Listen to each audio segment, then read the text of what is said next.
Kuelekea msimu wa mavuno, msaidizi wa askofu wa kanisa la Kiinjili la Kiluteli Tanzania KKKT Diocese ya Kusini Mashariki amewataka washiriki wa kanisa hilo kumtolea Mungu sadaka zilizonona badala ya kutoa kwa mazoea. Akihubiri katika ibada iliyoambatana na uzinduzi wa nyimbo za Injili, msaidizi wa askofu Geoffrey Mposola amesema kila mmoja anatakiwa kutoa mavuno kwa moyo, huku akieleza kuwa baraka huongezeka kwa mtu atoaye sadaka iliyonona.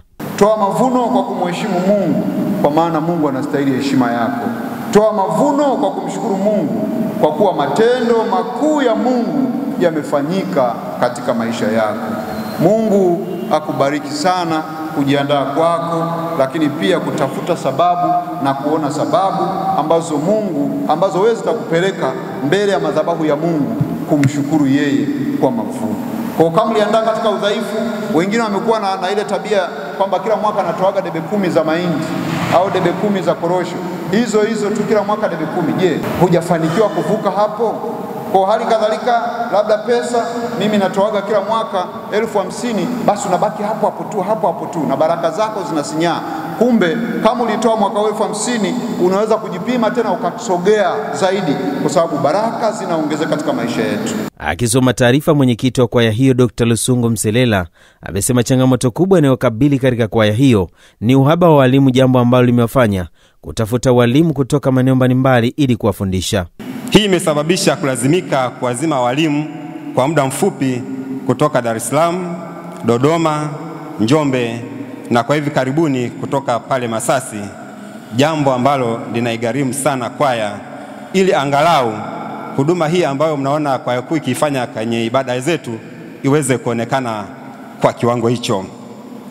Jambo hili pia limevunja moyo wa baadhi ya watu kujiunga na kwaya na wengine waliokuwa wanakwaya kuacha kuendelea kumtumikia Mungu kwa njia ya uimbaji.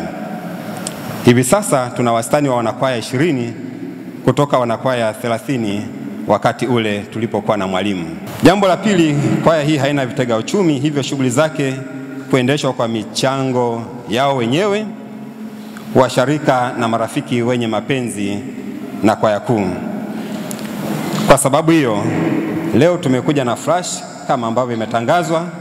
Tunaomba washirika mtunge mkono kuzinunua kama sadaka, kwa maana kama sehemu ya kuisaidia hii kwaya ili iweze kuhudumu katika ibada zake na shughuli nyingine zote za kiroho na utumishi wake.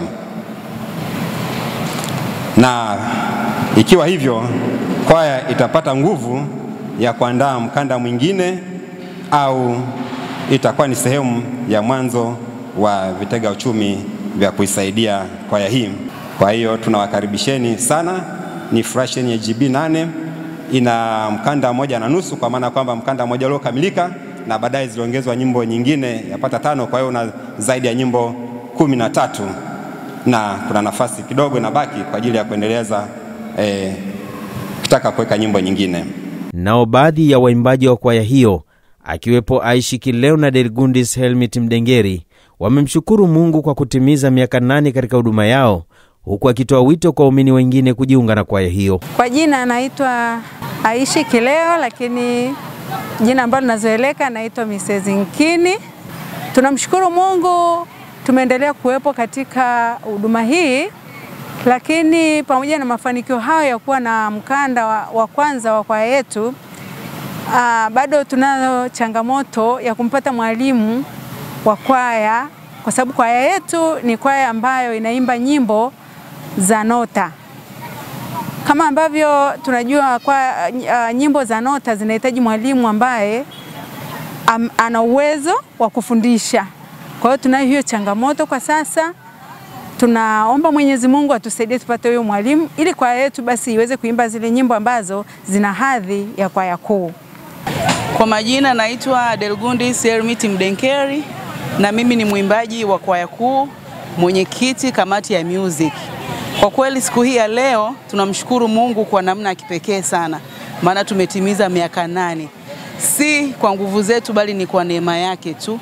Maana kuna kupanda na kushuka, kuna kukatishwa tamaa, lakini bado tumesimama.